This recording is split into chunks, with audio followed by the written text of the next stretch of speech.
visit Starkville, Mississippi's college town. And it was rocking this past weekend as they hosted Ole Miss. And they took 2 of 3 again from Ole Miss. 8 of 9 series they've won. We welcome in Steve Robertson. This is a short segment. We'll get right to it.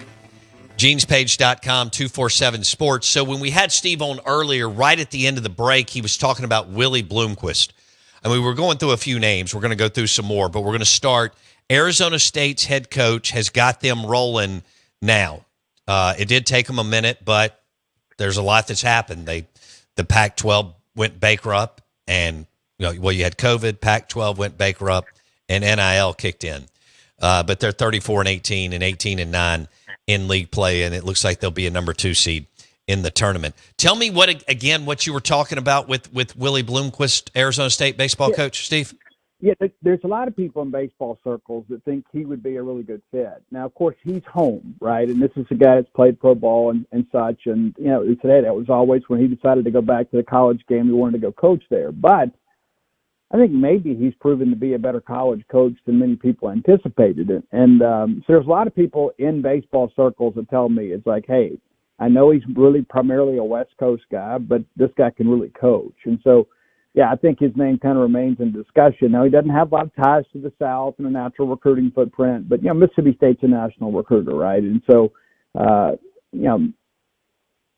don't think that's a prerequisite for the job, that it has to be somebody from the Deep South. Football, I think, is a little different. You have to have recruiting relationships, but, you look at State's class, you got guys from all over the country, and so I don't worry so much about that. But, kind of we said before in the earlier segment, he is a guy, too, that is at what I believe is one of the top 15 college baseball programs in the country. But they have not been nearly as committed. And as you list, there's been a lot of things that have kind of worked against them. But the guy can flat out coach baseball. All right. So, so much, you're looking at guys that are going to have their teams in the post. It's already a heavy lift. But you're also looking at guys that are going to have their teams in the postseason. So, let's say you've got a guy, he's interested, but they keep playing. Do you pivot off of him if they continue to play in June? How does that work, Steve? How do you see that shaking out? I don't. It's too big a decision to let one weekend push you to another candidate. Now, granted, the portal opens unless I haven't looked at it right. The portal opens the Monday after the regionals, unless it's changed. But you've got a little time there, But I don't think it's a scenario where you look at where you used to with football hires. It's like, hey, you really wanted that guy not to coach the ball games. He could get here and recruit, and that was the pre-portal era. But I think it's too big a decision to basically say, hey, well, if this coach is still playing ball, we got to go get a guy that's not. It just seems kind of counterintuitive to me that, I think you go get the best guy, and if you got to wait an extra week to get him, and that's what you do. They've had 5 head coaches, since McMahon, and it's just there's been a ton of success, as you know, Steve, bunch of super regionals and CWS appearances and a title and a bunch of guys going to MLB. And that's without any continuity.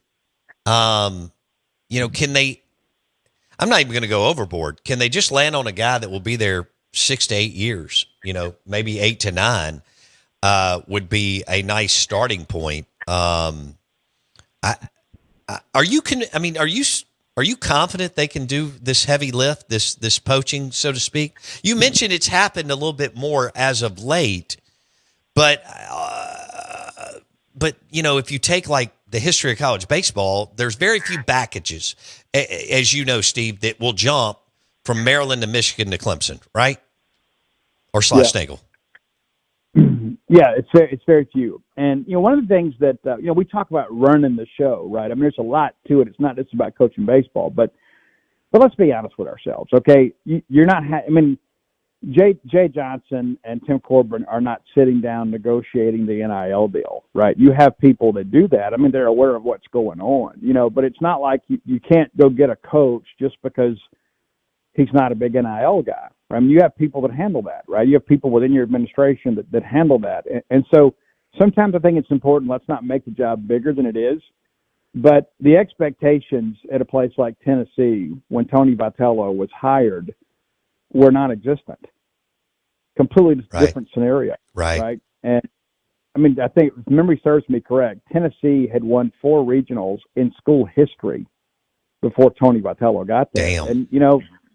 And, John Cohen's a guy, obviously, was friends with Tony and helped advocate for him. And, that whole generation of assistant coaches, a lot of those guys had links to John Cohen. And so, Tennessee could take a chance on a guy like that because, there's no expectation to win. I mean, I just looked it up because we had a thread on the message board.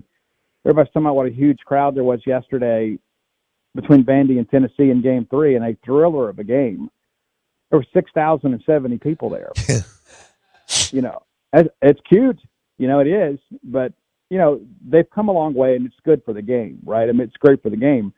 But the job that Tony Vitello took at Tennessee is not the same job that somebody's going to take here at Mississippi State. The expectations are different. And when we built a new stadium, we won a national championship. Not only should that upgrade your recruiting targets, it should upgrade your coaching targets. I think you got to act that way. You've got to operate with that in mind. We've made a commitment that nobody else has made. We got to continue that commitment and go find the right guy. I had a source in college baseball world that told me, and this may upset some Mississippi State people. He said Mississippi State has incredibly underachieved. He said when you look at the commitment that Mississippi State has made to baseball, they have not gotten the return on that investment that they should. And he said that's why it was so big for college baseball for State to win it all in 2021. So if you want to go out there, because people could just say, we don't need to go spend money on a new stadium because look at Mississippi State. They went and built the greatest cathedral in the history of college baseball, and they hadn't won it. He goes, when State won it, that kind of changed the dynamic a little bit. But, I think if you're honest with yourself, maybe we have underachieved a little bit compared to our investment. And I think that's the thing now. You've got to find the right coach to get the most out of this program. Because as we saw on Friday night, Bo, the 7th largest crowd in the history of college baseball showed up to watch the Dogs and Rebs play at Dude Noble Field. And in a year where State might not even make the tournament, that's pretty attractive to a coach out there that wants to win big. That's got the dog in him, that wants to get in the shark-infested waters with Jay Johnson, Van Horn, Corbin, and Sully. I don't know. Some of these guys get comfortable and they're good coaches, but I'd really have to filter out, is Chris Pollard want to get into the Sharks and Tom Walter? I mean, you got to know if they want to throw down with Tony Vitello, don't you, Steve? Absolutely. And there are a lot of people out there. I mean, like they want to be the big fish in a small pond. And that's one of the things you look at. I mean, even a guy like Dan Hefner, I think he's one of the best coaches in college baseball. But in Conference USA, they really don't have anybody around them that have the resources and the commitment or the coach. And so you got to ask yourself, does that translate to the SEC? I think some of it does. But this is the most cutthroat league in the country. And people think it's bad in football. It's just as bad, if not worse, in baseball. There's so many backstabbing in baseball because so much of it is unknown, right? Right. And, it's crazy. But I think that's one of the things. You have got to go get a true alpha dog to run this program. If not, you're going to have somebody show up and then, Jay Johnson, Dave Van Horn are just going to make fun of her behind their back. Steve Robertson, genespage.com. He's all over all of it, covering the team and the coaching search, which is going to play out for a while now. Steve, thanks. We'll do it again later in the week. Appreciate you.